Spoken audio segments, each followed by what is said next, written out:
Right, so welcome to the first video of the channel. Look at this. It's another horror reviewer channel because I tell you, what the internet needs is more nerds sitting in front of a bunch of horror bookshelves spouting horror facts at you because we don't have, enough of that already. This is Retro Ghouls. I'm DJ D, and if you're here, you probably know me from my radio show. I am the host of Entries Goth Radio on 90.5 WUSC FM Columbia, broadcasting out of Columbia, South Carolina. I've been the host of that for the past... what year is this? 29 years? We're going to be doing a lot of horror reviews about movies and TV and movies and books and video games and the occasional guest appearance by my cat, Stormy Cat. She might make an appearance at some point. Also, loads of stuff about the goth scene. If you know me from the radio show, you know I'm entrenched in the general goth scene, so we'll be talking about a lot of goth and post-punk bands. What we're doing today, I figure a good way to start everything off is to run down what's happened in the horror world for the summer, because we are halfway into January by the time this thing drops. And so much has happened. We have such an embarrassment of riches in horror. I'm going to run down 36 movies that have been released or will be released this summer. And it's not even everything. It's not even an exhaustive list. I'm not even going to get into Hokum or Obsession or Backrooms because you've all seen it. And you've already seen 500 videos of people like me talking about it. If you like this and you want to hear my thoughts, drop me a comment if you want to hear my thoughts on those three movies, because at the moment, those are my favorite 3 horror movies of the year. I haven't seen Evil Dead Burn yet, so that might get in the list. Right, so editing Deej here, I actually have since seen Evil Dead Burn, and it was great. Loved it. Maybe I'll do something on that later. All right. I really want Clayface to be up there. I've got high expectations for Clayface. We'll see how that goes. So much has dropped in the last few months and will drop, and we're going to run down all of it right now. Okay, starting off with one that dropped back in May. It's called Nesting, and it's by writer-director Chloe Sank-Mars, and it centers around sleep deprivation and postpartum depression. And it looks like it might pair really well with something like Come True, which is one of my favorite sleeper hits that doesn't get near enough attention. Next up is Kraken. It's by writer-director whose name I can't pronounce, so I'm just going to put them right here.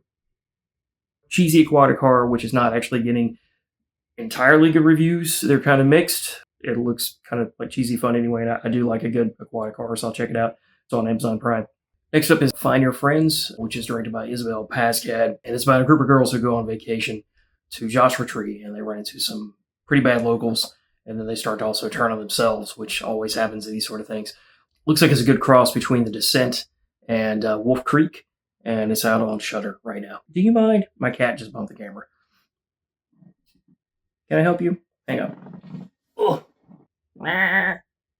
Next up is Saccharine by Natalie Erica James, which centers around a weight loss craze where people are eating human ashes. It's going to have obvious comparisons to The Substance. Adrian Chilarella has just made their really powerful directorial debut with Leviticus, which is actually out in theaters right now. It's about 2 teenage boys who fall in love and then have to go up against an entity which takes the form of whatever you desire the most, which of course is each other.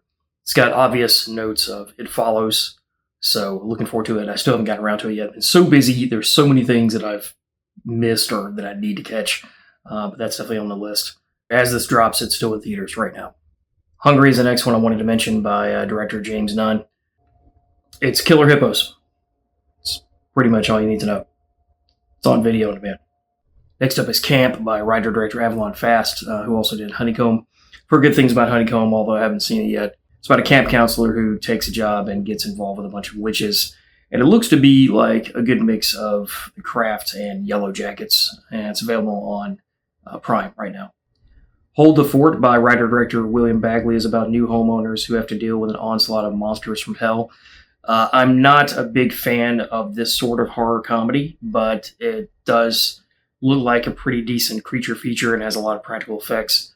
So I might be in it for that. It's available on streaming right now. So that's everything before July. So now we're getting on to the July stuff. We're going to start with Lockbox by Daniel Stams. I've not seen it yet, but it stars Carla Gugino, who's always a good time. and it's about a woman who has to take in her cousin who may be possessed.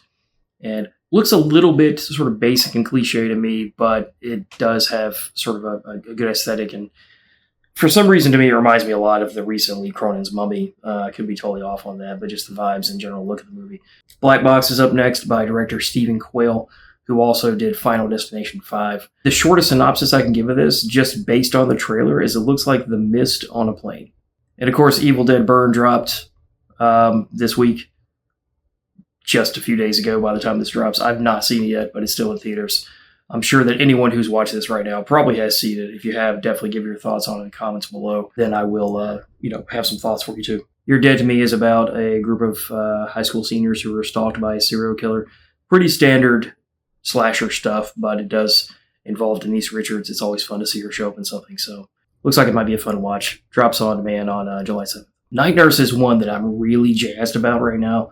It's by director Georgia Bernstein, and this is her feature debut. And it's about a nurse who gets involved with an elderly patient who looks like it might be a romantic entanglement, but she also gets entangled in a few scams and things. And it's a psychosexual thriller that looks like it's going to be in the vein of something like Brian De Palma. And I love the look of everything that I'm seeing in this trailer so far. It gets a limited theatrical run in the second week of July. Hopefully you'll be able to catch it somewhere. I don't think it's playing anywhere near here, but when it does, hit on demand, then I'm definitely going to be checking it out for sure. I think it might be one of my most anticipated movies of the year. Frankie Maniac Woman just looks bonkers. It looks like a combination of the Texas Chainsaw Massacre and Dolly, but a little bit more punk rock. It's on demand right now. Sunset Strip Killers by director Chad Farron is about a couple who goes on a killing spree, and Farron directed an Ed Kemper movie not too long ago, which is way underrated, and you should check that out for sure. It's got special effects by Joe Castro. I kind of know Joe Castro a little bit, and we kind of run in the same circles. Really fantastic guy, and his special effects are absolutely amazing, and he doesn't get near the attention that he deserves for sure. He did the effects for Christopher Bickle's Paternoster and the Mission of Light, which came out last year, and has made the festival circuit, and is getting a lot of actual really cool attention in Japan right now. Chris Bickle and I are old friends. We got back 20 years. I've been involved in some way or another in all of his projects, so I kind of have ties to some of this stuff. But definitely check out Sunset Strip Killers when it hits, just because the Ed Kemper movie was great, and I'd love to see anything else that Chad Farron's doing. And I just want to support Castro's special effects work. He's not one of the bigger names like Tom Savini or whatever, but he's steadily been working in the industry for a very, very long time, and I think he just deserves more recognition. That hit streaming on the 14th of this month. The Bay by director Paul Volkin it's your standard killer shark movie. Doesn't look like it's going to be breaking any ground, but the shark supposedly is animatronic in this, which is enough to get my attention. So I love a good shark movie. Unfortunately, there's some good ones and some bad ones, but you had me an animatronic. That drops with a limited theatrical run and on VOD on July 17th. Next up is another one that I'm really excited about, Her Private Hell, by director Nicholas Winding Refn, starring Sophie Thatcher, who can pretty much do no wrong as far as I'm concerned. She plays an actress stalked by a killer called the Leatherman. It's going to have some obvious comparisons to the Neon Demon, but with some slasher vibes. And it has a limited theatrical release on July 24th. Pinocchio Unstrung is the next installment in the whole Winnie the Pooh horror series. It started with Winnie the Pooh Blood and Honey. I've not seen any of these things, but I will go back at some point and start with that one and work my way up to this whole Pooh-verse that's out there and all the other horror movies that are based on these public domain characters that have become really big now. Robert Englund is going to star as Cricket in this thing, and it hits theaters on July 24th. Next up is Strung by director Malcolm D. Lee, about a violinist who takes a job with a rich family as a tutor. It looks like it would pair really well with The Perfection, which is another one that I think is highly underrated, and I definitely recommend that one. Whether you see Strung or not, check out The Perfection. Drops on Peacock on July 26th. Junction Row is directed by Ashley Wessel and written by Adam Caesar, who, of course, wrote Clown in the Cornfield. Stars Catherine Isabel, who's a big fan favorite, who plays an army vet who goes on the hunt for her friend Ruby, who apparently disappeared in a dangerous housing compound called Junction Row. Looks to be a cool creature feature with some social commentary, kind of reminiscent to John Carpenter's The Thing. And I love all the talent that's attached to this movie. It doesn't have any U.S. distribution just yet, but hopefully it's going to be coming pretty soon. The Devil's Mouth, directed by Jeff Wadlow, is another shark movie starring Catherine Newton. It's pretty much all I need to know. It's a shark movie with Catherine Newton, so there you go. On Prime on July 29th. Nightborn is directed by Hannah Bergholm, who also directed Hatching. That's another one that I really want to catch. It's about a mother who's concerned about her newborn son because he may turn out a little evil. It's also starring Rupert Grint. It's really cool to see him involved in anything, especially something with this kind of aesthetic. And it's going to be on Shudder on July 31st. Soulmate is the next installment in the Megan franchise. I love the Megan movies. I don't care what anyone says. I love the second one, especially. I think they kind of keep getting better. I don't know if Soulmate's going to be better, but it's another installment in the Megan-verse, and so that's pretty much all I need to know. It's about a man who buys a robot to cope with the death of his wife. It's going to get a theatrical run on August 1st. Went to the August stuff now, by the way. But yeah, looking forward to this one a lot. And I'm a sucker for anything that's involves humanoid robots. I love robots in general, but especially ones that are like androids. So a little side rec. There's a series called Humans that didn't get a lot of recognition in the US, but definitely seek it out if you can. It was absolutely fantastic. I think it ran for like 3 seasons, I want to say, and has a lot of really cool social commentary about classism and racism wrapped up in the guise of androids. All the way down to there being different classes of androids that sort of discriminate against each other. And it just kept getting better as it went along. So definitely check that show out if you can. Fall 2, which of course is a sequel to the first Fall movie, is about 2 idiots who go climbing on some stuff they got no business climbing on. Once again, because I guess they didn't see the first movie. Hits theaters on August 7th. Ice Cream Man is the next one by Eli Roth. And it's about a new ice cream man who shows up in town to deal horrible things to little kids, based on the sort of remake of the one that came out in 1995 with Clint Howard. And I may actually do something about that movie here on the channel. I'm thinking about revisiting that movie just because it's been so long since I've seen it. But Eli Roth's kind of hit and miss for me. But this one drops on August 7th, and I'll definitely be checking it out. The Last House is about a family who's trapped in a house that will not let them leave.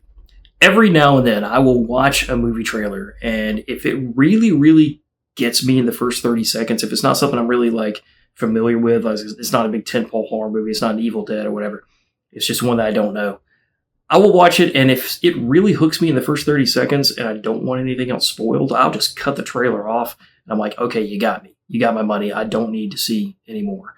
This is one of those cases. I'm a sucker for this sort of premise. So I did cut that trailer off 30 seconds in, and that's all I need to see. It's a cool premise. I'm definitely going to see it. It drops on Netflix on August 7th. So I don't know what is going on with August 7th, but that's the day for horror releases in August, apparently. So we got a lot more to cover, and I'm going to get into a little bit more of here. Teenage Sex and Death at Camp Miasma by Jane Shinburn. I'm really hoping I'm not screwing that up. Director of I Saw the TV Glow. Stars Hannah Einbender and Gillian Anderson, and it's a sort of a sapphic thriller with sort of a meta twist. Looks to be pretty promising. Well, you pretty much have it, Gillian Anderson. I mean, she can pretty much do no wrong. So, looking forward to that one. Again, August 7th. We got more August 7th. Big Baby is by writer-director Spider-One. Yes, that Spider-One, the frontman for Power Man 5000. I don't know why this is making me laugh. And so he made a movie. So it's about a guy who was a scriptwriter who writes a slasher villain who comes to life and has sort of a meta twist.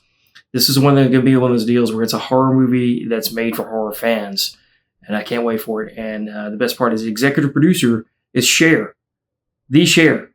So yeah, August 7th is when it is video on demand. It Ends is another one of those concept movies that I just love this kind of concept. You'll see this kind of recurring. It's about 4 recent college grads who are stuck on a road that they can't get off of. It seems to just never end. And no matter what they do. And so they're fighting off some stragglers and also trying to find some route that's going to get them home. That hits video on demand on August 7th.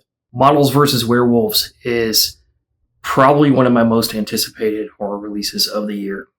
Just because I am a sucker for werewolves. I love a good werewolf movie, and it's so hard to find modern ones that really kind of scratch that itch for me.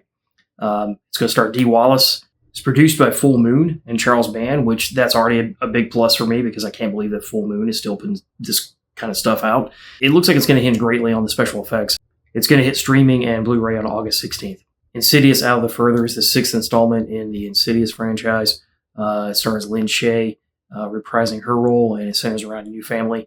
Some of the Insidious movies, the later sequels, are kind of hit and miss for me, but they're always still a really good time, and I love just the creepy atmosphere of all of them, even the ones that don't entirely do it for me. It's theaters on August 21st, so I'll definitely be there for that. Colony is the next one by Yoon Sang-ho, who is the director of Train to Busan.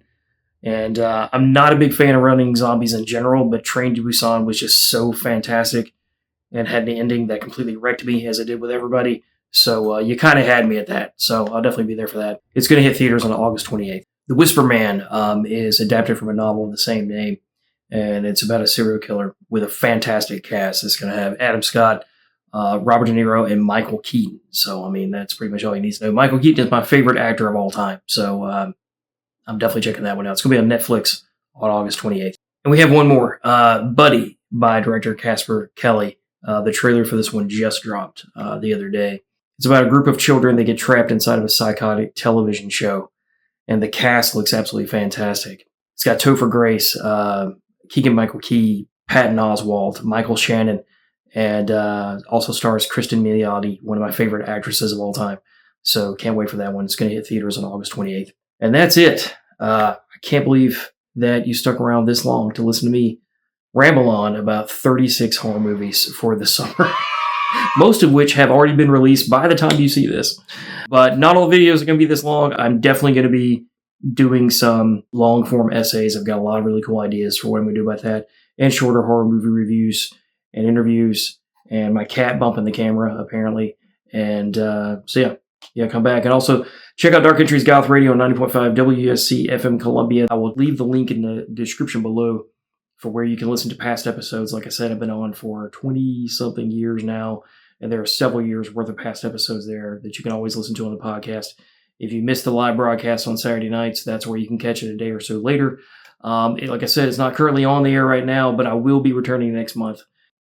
All right, that's it. Thanks for sticking around. I'm BJD, and I'll see you in the next one.